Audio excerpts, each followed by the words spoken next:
Welcome to oktv. నేను మీ శ్రావ్య. ప్రస్తుతం తెలంగాణలో మనం చూస్తా ఉన్నాము రకరకాల అంశాలు. మొన్న మనం లాస్ట్ వీక్ కూడా నీలోఫర్ హాస్పిటల్ కి వెళ్ళడం జరిగింది. ఛానల్ కు ఉన్నటువంటి కంప్లైంట్స్ ఏంటంటే అంటే హాస్పిటల్స్ లో మెడిసిన్స్ గురించి కావచ్చు, లేకపోతే వసతులు కావచ్చు, రకరకాల కంప్లైంట్స్ వస్తా ఉన్నాయి. సో దీని గురించి మాట్లాడడానికి గత ప్రభుత్వం, మనం ఇప్పుడు ఉస్మానియా మెడికల్ హాస్పిటల్లో ఉన్నాము. గత ప్రభుత్వంలో బీఆర్ఎస్ హయాంలో ఉస్మానియాని తీర్చిదిద్దుతాం అంటే కొన్ని వందల సంవత్సరాల నుంచి ఇదే హాస్పిటల్ ఉంది, మొత్తం కూడా మరమ్మతులు చేయాలి, వసతులు సరిగ్గా లేదు, నీట్నెస్ లేదు అని చెప్పి గత ప్రభుత్వం బ్లాక్ ని కూడా డిస్మాంటిల్ చేసి కొత్త హాస్పిటల్ కడతామని కూడా చెప్పడం జరిగింది.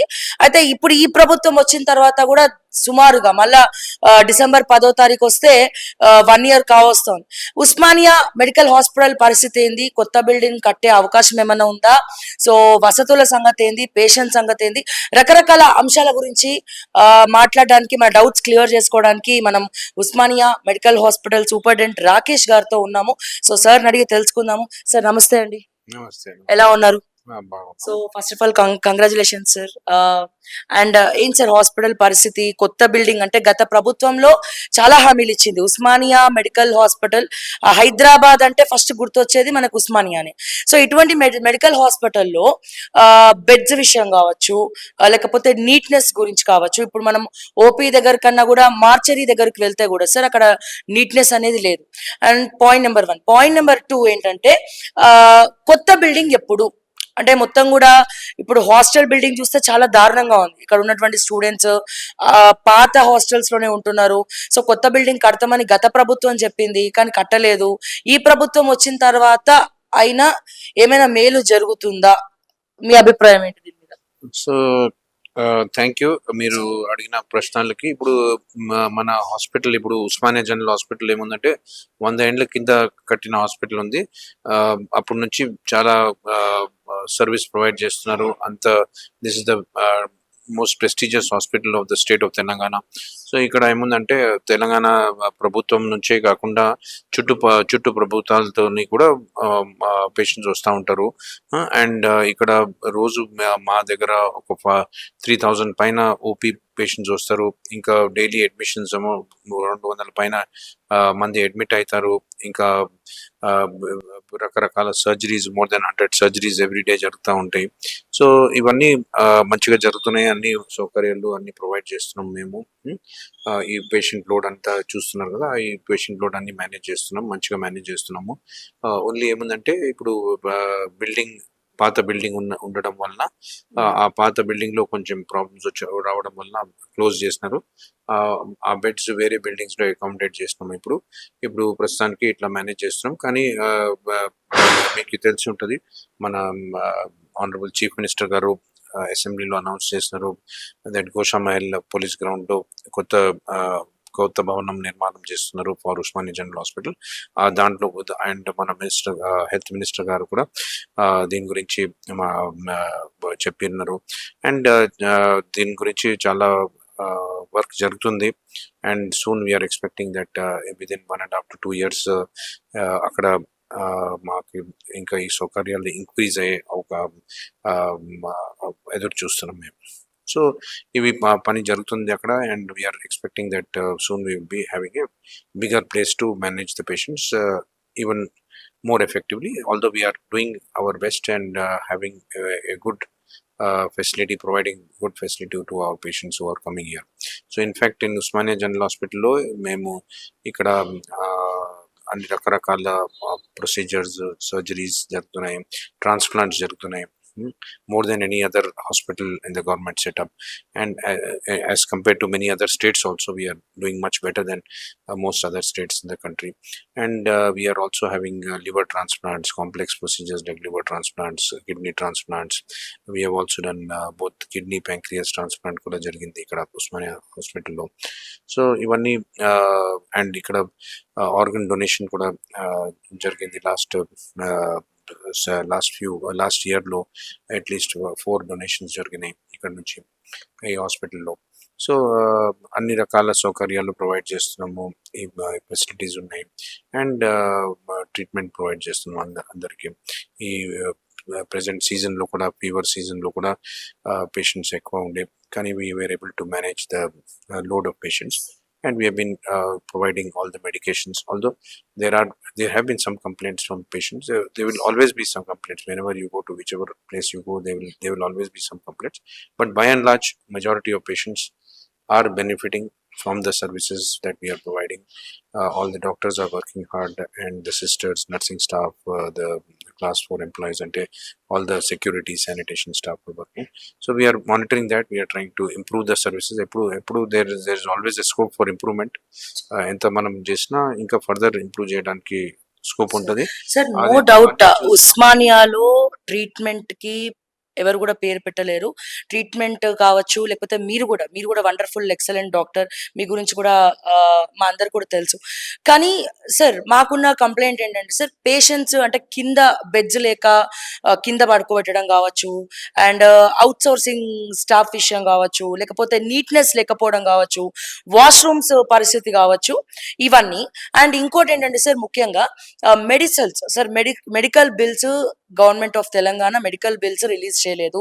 సో గవర్నమెంట్ హాస్పిటల్స్ లో ఉస్మానియాతో సహా పేషెంట్స్ మెడిసిన్స్ బయట కొనుక్కోవాల్సినటువంటి పరిస్థితి ఉంది. హాస్పిటల్స్ లో మెడిసిన్స్ అనేది ఇవ్వట్లేదు అనేది ప్రధానమైనటువంటి చర్చ సార్. సో దీని గురించి మీరు ఏం చెప్తారు? నీట్నెస్ గురించి మీరు ఏం చెప్తారు? బెడ్స్ గురించి మీరు ఏం చెప్తారు? సో ఫస్ట్ విషయం ఏముందంటే బెడ్స్ గురించి నేను చెప్పినాను కదా, as our old building is closed, so we have some constant on the number of beds, అంటే ఇంక్రీజ్ చేయలేకపోతున్నాము on the number which is available.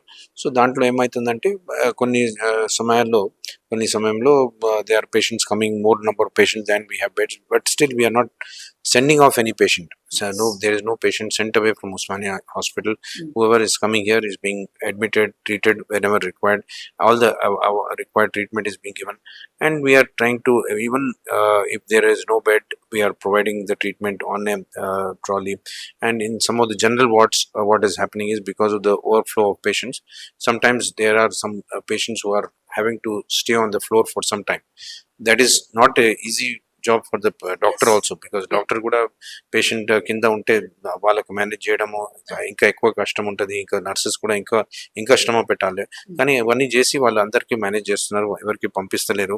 And ఎంత త్వరగా వీలున్నది అంత త్వరగా బెడ్ ప్రొవైడ్ చేస్తున్నారు. సో ఇవన్నీ అరేంజ్మెంట్స్ చేస్తున్నాము. And there are some situations sometimes when patients have to be on the floor, but we are trying our best to see that we optimally utilize all the beds that are available. ఎందుకంటే హాస్పిటల్లో ఎక్కడ కొన్ని beds ఖాళీ ఉంటే అక్కడ ఆ వార్డ్లో వాళ్ళకి accommodate చేసి, it may not be medicine ward, వేరే వార్డ్ ఎక్కడన్నా ఒక 4-5 బెడ్స్ ఉన్నాయంటే అక్కడ ట్రాన్స్ఫర్ చేయడం, అక్కడ పెట్టడం, అవన్నీ ప్రయత్నాలు చేసి మేము we are trying to see that the patients are provided comfortable stay in the hospital. Although there are times when suddenly fever season ఉన్నప్పుడు there are many admissions coming, so we have to admit them, we have to take care of them. Appudu we have to even have keep some patients on the floor, but we are trying to do as quickly as possible, provide them a bed. So but hopefully as we are going to come, we are going to have the new building, దాంట్లో మా beds numbers కూడా increase అవుతున్నాయి, and we will be able to manage better in the coming months as we go with the new premises. And regarding medicines, why we have got supply of medicines from Telangana State Medical Infrastructure Development Corporation, TGMSIDC అని organization ఉంది. They procure the medicines for the entire state of Telangana and they provide us medicines. So we indent from there. We have got a electronic indent system దాంట్లో indent చేస్తూ ఉంటాము, and every day we keep a stock of medicines. We keep a list of all the medications that are available, and we are providing medicines to all the patients who are coming to the OP. Most of the patients are taken from here only. There may be occasional patients who do not want to stand in the line. They are consulting the doctor, and then they I mean it will take a little time for them, maybe about 15-20 minutes or a little more than that also sometimes, to get the medications from the pharmacy. We have an outpatient pharmacy. We are providing medicines in almost about 10-12 counters working from 9 a.m. to about 2 p.m. వరకు they 2-3 p.m. వరకు కూడా they will be providing. Then we have evening clinic అక్కడ కూడా provide చేస్తూ ఉంటారు. So till evening they are continuously dispensing the medicines from the pharmacy. So ఇది జరుగుతూ ఉంటుంది, దాంట్లో ప్రొవైడ్ చేస్తూ ఉంటున్నారు. కొన్ని సార్లు ఏముందంటే కొన్ని ఒక particular medicine may not be available on that day. It may be available on the next day because sometimes there may be a little mismatch between the availability and the number of people who have come who require that medication on that day. So atla konni sandarbhamlo untayi atla problems, but we are trying to see that as much as possible we are managing the number of patients and the number of medicines which are kept available in the pharmacy atla. And రెండవది ఏముందంటే కొందరు అక్కడ wait చేయలేక, అంటే they don't want to spend time, they don't mind కూడా 3-4 hours time they పడుతుంది. then OP కూడా, because as I said there are 4,000 3,000 plus patients coming. So దాంట్లో కొంచెం ఎట్లనే కొంచెం టైం పడుతుంది. They have to but they are seen by all the doctors from 9 a.m. the registration starts, and the OPs are all running till about 1 or 2 o'clock also, till we complete all the patients who are coming, till all of them are seen. So అట్లా కొన్ని some patients who are who want to go away early and they don't want to take the medicines from there, they may not be taking the medicines from here. That is one category of patients. Some who may not, a particular medicine may not be available on a particular day at long. So but we are trying to see that as fast as possible అక్కడ కూడా అంతా computerise చేసి తొందరగా వాళ్ళు entry చేసి ఇచ్చేటట్టు చూస్తున్నాము. Pharmacies కూడా డాక్టర్స్ ని పెంచాల్సినటువంటి అవసరం ఉందా సార్? ఎక్కువ మంది డాక్టర్స్ కావచ్చు, స్టాఫ్ రిక్రూట్మెంట్స్ కావచ్చు. every OP లో they are at least about 8 to 10 doctors, PG doctors ఉన్నారు, అసిస్టెంట్ ప్రొఫెసర్స్ ఉన్నారు. సో అందరూ ఉన్నారు, వాళ్ళు చూస్తున్నారు. ఎందుకంటే ఈ పేషెంట్స్ వచ్చిన వాళ్ళందరూ are require proper evaluation. So అందరికీ కొంచెం కొంత టైం పడుతుంది, ఒక few minutes. when they are seen, their details are taken, history is taken, and everything is written and given, because we give a detailed note also. దానికి ఏం చేస్తారంటే ఇంకా దానికి స్కాన్ చేసి కూడా అది అప్లోడ్ చేస్తారు. EHMIS సిస్టమ్ అని ఎలక్ట్రానిక్ హెల్త్ మేనేజ్మెంట్ సిస్టమ్ ఉంది. సో దాంట్లో ప్రతి పేషెంట్, అంటే వచ్చిన వాళ్ళందరూ మా డాక్టర్స్ రాసిన నోట్స్ కూడా ప్రిజర్వ్ అవుతున్నాయి, అంటే దానికి అప్లోడ్ అవుతున్నాయి. So that this patient can take this report, can himself view this even if he loses the paper. దాంట్లోకి వెళ్ళి he can access the notes and view that. Plus the ఇప్పుడు test ఇస్తారు కదా, test కూడా తీసుకుంటారు immediately after whatever tests are prescribed, or the patient goes and gives a test. దానికి ఏం చేస్తుంటే ఒక బార్ కోడ్ క్రియేట్ అవుతుంది. అక్కడ ఏ రకమైన టెస్ట్ అయినా కూడా ఒకటే చోట కలెక్షన్ జరుగుతుంది. ముందు కాలంలో few years back we used to do, we are there to go to different labs also. So అది కూడా మేము ఆ సౌకర్యం ప్రొవైడ్ చేసినాము, ఒకటే పాయింట్ లో అన్ని కలెక్షన్స్ జరిగినట్టు. దాని తర్వాత ఏమవుతుందంటే ఈ రిపోర్ట్ కూడా వాళ్ళకి they can in fact see it on their cell phone itself. If they log into the EHMIS వాళ్ళ కార్డ్ మీద, వాళ్ళ OP స్లిప్ మీద ఒక బార్ కోడ్ ఉంటుంది. ఆ కోడ్ యూజ్ చేసి they can even download the report by themselves. It will come to them online also. So they don't have to come and wait in the line, although we have one counter for issuing the reports also. అంటే ఎవరు వస్తారు, we don't search for the reports. వాళ్ళ అది scan చేసేసి immediately that report will be seen, that is printed out and given to them. ఇక్కడికి వచ్చే వాళ్ళందరూ కూడా కూలి పనులు చేసుకున్న వాళ్ళకి స్కానింగ్ సిస్టమ్ అంతా కూడా అందరూ ఇప్పుడు చాలా మంది వాడుతున్నారు. So gradually things are changing. కూలి పని చేసిన వాళ్ళు కూడా ఇప్పుడు అందరి దగ్గర సెల్ ఫోన్ ఉంది, and they are understanding how to use cell phone, not just for time pass, but they are using for important apps కదా. సో ఇప్పుడు ఇవన్నీ if you see last year కన్నా ఈ ఇయర్ కి ఆర్ ప్రీవియస్ ఇయర్ కన్నా ఈ last 1 or 2 years లో చాలా మంది ఫెమిలియర్ ఉన్నారు ఈ ఫెసిలిటీతోని. అండ్ మా దగ్గర DEOs ఉన్నారు, అంటే data entry operators, who are employed, who are giving them education about that, downloading that Aadhaar app, అది ABYD యాప్ ఉంది. ఆ యాప్ డౌన్లోడ్ చేసుకుంటే they can through that they can access this. So they give them information about how to see their report. So many times the వాళ్ళకి ఏముందంటే reports కూడా ఇవి తెలుసుకుంటే they can take it down. Some people do not want that, I mean in spite of being they want physical reports, they will come next day. We don't search for the report. ముందు ఏముందంటే printed వస్తుండే, లేకుంటే చేతితో రాసి report ఉంటుండే.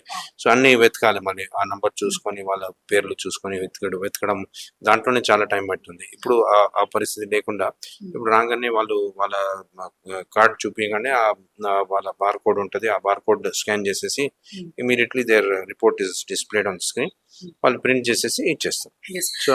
So అట్లా అన్ని రకాలుగా సౌకర్యాలు ఇంప్రూవ్ చేస్తున్నాం. కానీ when you are seeing big numbers, gradually ఏదైనా మనం చేంజ్ చేసినా కొంచెం స్లోగా అవుతుంది.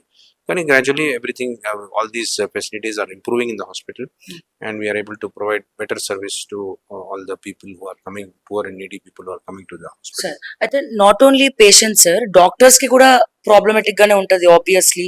షిఫ్ట్స్ ఉంటాయి. మీరు చూసారు రీసెంట్ గా కూడా కలకత్తా ఇష్యూ మనకు తెలుసు. అంటే ఒక సెక్యూరిటీ పర్పస్ కావచ్చు, సీసీ కెమెరాస్ కావచ్చు, డాక్టర్స్ కి సపరేట్ గా ఒక రెస్టింగ్ రూమ్ కావచ్చు.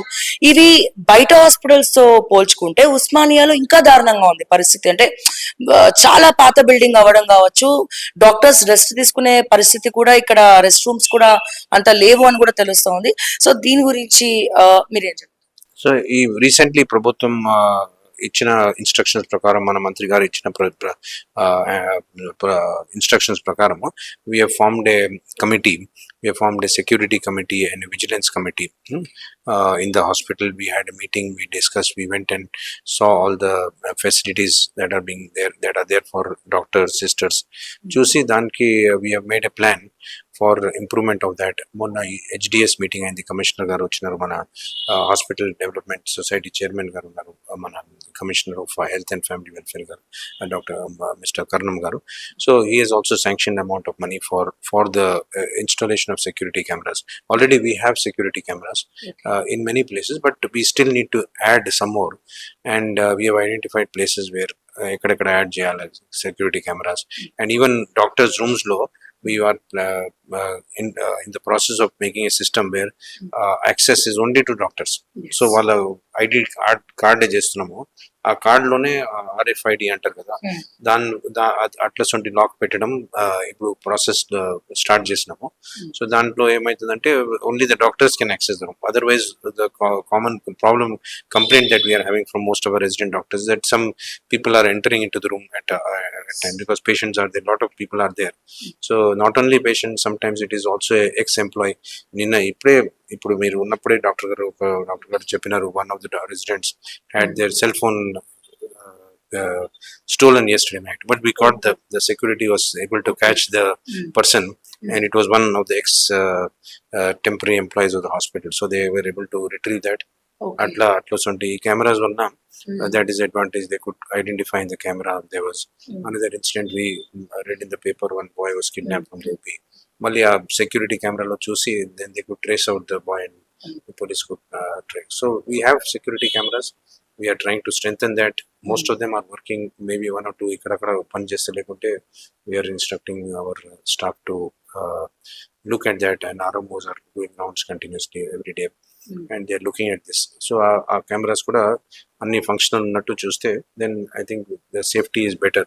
We are doing all these measures to improve the safety. Sir, being a doctor and being a superintendent for Osmania Medical College or hospital, sorry, నేను అడిగే question ఏంటంటే sir, ఎందుకు అంటే government hospitals ఇన్ని ఉన్నాక కూడా private hospitals కానీ corporate hospitals కానీ ఎట్లా గెట్ డౌన్ అవుతున్నాయి? గవర్నమెంట్ హాస్పిటల్స్ కి రావడానికి ప్రజలు ఎందుకు భయపడుతున్నారు? అంటే వసతుల ప్రాబ్లమా, మెడిసిన్స్ ప్రాబ్లమా, లేకపోతే ఎందుకు ఇంత చర్చ జరుగుతా ఉంది? అంటే డాక్టర్స్ కూడా గవర్నమెంట్ కి సంబంధించిన వాళ్ళు బయట క్లినిక్స్ పెట్టుకోవడం కావచ్చు, సో రకరకాల అంశాలు ఉన్నాయి.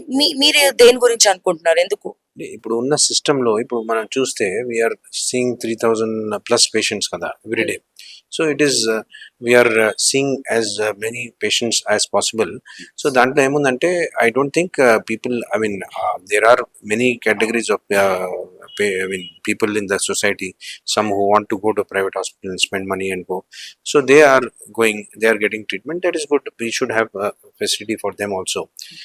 కానీ ఒకటి ఏముందంటే there are what we are worried about, what we are pained అంటే మాకు బాధ ఎప్పుడు అవుతుందంటే, some person who does not have money, who Yes. goes to a private hospital, spends all the money, treatment ఇంకా కంప్లీట్ కాలేదు, he has to leave that and come because he has spent all the money, sold his house also, and ఇక్కడ వస్తారు మళ్ళీ ఇక్కడ ఇక్కడ చాలా మంది అట్లా వస్తారు. Every day we see many patients like that coming to our hospital getting admitted.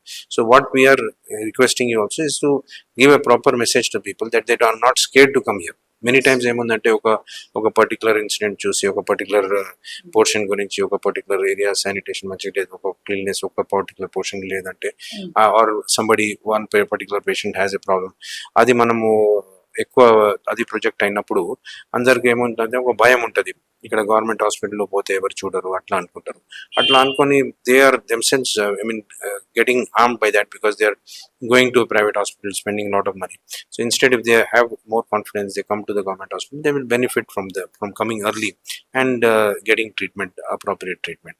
So that is the message that I want to say, is that people should not be scared that treatment is not going on here. Campaign చేయాల్సిన అవసరం ఉందా sir? అంటే Ah, like celebrities అంటే political leaders కూడా like government హాస్పిటల్లో treatment treatment మంచిగా జరుగుతుంది, అది అవి particularly those who have taken treatment should be able to tell positively to everybody so that people can benefit from this. మాకు వచ్చిన కంప్లైంట్, ఓపీ పెంచండి అంటే ఓపీలో దాదాపు 5 to 6 hours నుంచి లైన్ లో నుంచి ఉంటున్నాం అని ఒకటి, మెడిసిన్స్ దొరకట్లేదు ఉస్మానియాలో. సో దీనికి రీజన్ ఏంటి? సో దయచేసి ఏమైనా చేంజ్ చేసుకోగలుగుతారా ఈ విషయంలో, ఉస్మానియా స్పెసిఫిక్ గా ఉస్మానియా అనేది మాకు వచ్చిన కంప్లైంట్ సార్. సో రిగార్డింగ్ దీని గురించి ఫైనల్ గా మీరేమన్నా ఓపీ టైమ్ తగ్గించడము, ఎక్కువ లైన్ లేకుండా చూసుకోవడం లాంటివి, లేకపోతే మెడిసిన్స్ అందుబాటులో ఉంచడం లాంటివి ఏమైనా చేయగలుగుతారా? అండ్ అలాగే వాష్రూమ్స్ కూడా కొద్దిగా నీట్ గా ఉండేటట్టు ఏమైనా చేయగలుగుతారా అని చెప్పి మా ఛానల్ తరపున, అంటే మాకు మెయిన్ పబ్లిక్ ఇష్యూస్ కోసం వర్క్ చేస్తున్నాం కాబట్టి, సో మా ఛానల్ తరపున రిక్వెస్ట్ ఏంటంటే ఈ విషయంలో మీరు ఏమైనా సార్ట్అవుట్ చేయగలుగుతారా? మీరు చెప్పిన విషయాలు ఇంపార్టెంట్ విషయాలు ఉన్నాయి, దాని గురించి మేము డిస్కస్ చేస్తున్నాం, చర్చిస్తున్నాము, చూస్తున్నాం ఎట్లా మేము ఓపీ వెయిటింగ్ టైం రిడ్యూస్ చేయొచ్చు పేషెంట్స్ కోసం, అవన్నీ అనలైజ్ చేసి మేము చూస్తున్నాము. We're trying to see because as I told you, the computerisation వలన, ఇంకా ఇది ఈ బార్ కోడ్ వాడడంలో, ల్యాబ్ టెస్ట్ పంపించడంలో, సో అవన్నీ చాలా ఫాస్ట్ జరుగుతున్నాయి. ఇప్పుడు ఇంకొకటి ఏముందంటే, నెక్స్ట్ స్టెప్ ఆఫ్ కంప్యూటరైజేషన్ ఏముందంటే, మేము ఇప్పుడు చేయితోని ప్రిస్క్రిప్షన్ రాస్తున్నాం కదా, అది if you are able to make that digital computers, then what happens is that line మళ్ళీ అక్కడ పోయినప్పుడు, ఇక్కడ మన ఫార్మసీలో పోయినప్పుడు, అంటే మందులు తీసుకోవడానికి అక్కడ ఆల్రెడీ వాళ్ళకి లిస్ట్ వచ్చేస్తుంది. ఇప్పుడు ఏమైతుందంటే వాళ్ళు చూసి మళ్ళీ అక్యుములేట్ చేసి ఈ మందు కావాలని అట్లా కొంచెం టైం పడుతుంది. సో అది కూడా నెక్స్ట్ స్టెప్ లో, అది కూడా government is looking at using the computerization to a next step, next module అది ఇంప్లిమెంట్ చేస్తే we may be able to have faster prescription and dispensation. ఎందుకంటే ప్రిస్క్రిప్షన్ మళ్ళీ పేషెంట్ కి ఫోన్ లో కూడా వచ్చేస్తుంది, and the same time they can the ఫార్మసీలో వచ్చేస్తే they will be ready with the medications by the time the patient comes, ఇది ready అవుతుంది. So that is what we're expecting. Maybe in a few months we'll be able to do that. We should hopefully we are looking at doing that. Thank you so much sir. And final గా sir, కొత్త building ఎప్పుడు అవ్వచ్చు అంటారు? అంటే ఎన్ని years time పడుతుంది? ఎందుకంటే చాలా మంది ఎదురు చూస్తున్నారు, తెలంగాణ పబ్లిక్ కావచ్చు, హైదరాబాద్ వాళ్ళు, బీపీఎల్ పీపుల్ ముఖ్యంగా.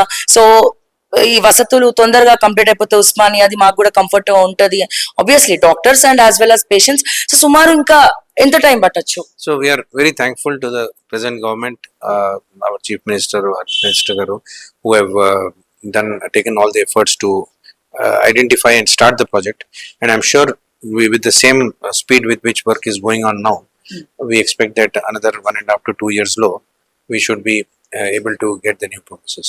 Meanwhile, we are working on how to improve the sanitation, how to improve the ambience in the current place also, so that people are not having problems. Thank you sir, thank you so much. So విన్నారు కదా, so ఇది పరిస్థితి. మనకి recent times లో వచ్చిన complaints మేరకు doubts మనం clear చేసుకున్నాము సూపరింటెండెంట్ గారితో. కొన్ని బెడ్స్ హాస్పిటల్ అనేది రిపేర్ లో ఉంది కాబట్టి, డ్యామేజ్ చేశారు కాబట్టి, సో కొత్త బిల్డింగ్ వచ్చే వరకు ఈ కొన్ని తిప్పలైతే మనకి తప్పవు. బట్ ముందు డెఫినెట్ గా మేము ఇప్పుడంతా కూడా సిస్టమ్ డిజిటల్ చేయబోతున్నాము. సో దానికి అనుగుణంగా మా టీం కూడా హెల్ప్ చేస్తా ఉన్నారు. అండ్ మెడిసిన్స్ కూడా మెడిసిన్స్ గురించి కూడా మాట్లాడాము. మెడిసిన్స్ గురించి కూడా గవర్నమెంట్ కి కన్వే చేయడం జరిగింది. సో దానికి అనుగుణంగా కూడా మేము చేంజ్ చేసుకుంటాం. So as early as possible new building కూడా కన్స్ట్రక్ట్ అవుతుంది కాబట్టి సో ఇటు డాక్టర్స్ కి అటు పేషెంట్స్ కి కూడా కన్వీనియంట్ గా ఉంటుంది అని చెప్పి చెప్తా ఉన్నారు. సో ఈ రోజు ఇంటర్వ్యూ మీరు చూసారు కదా. సో మీకు ఇంకేమైనా డౌట్స్ ఉన్నా కానీ కమెంట్స్ రూపంలో తెలియజేయండి. మరిన్ని అప్డేట్స్ కోసం చూస్తూనే ఉండండి ఓకే టీవీ. అంటిల్ దెన్ నేను మీ శ్రావ్య. జై తెలంగాణ, జై హింద్.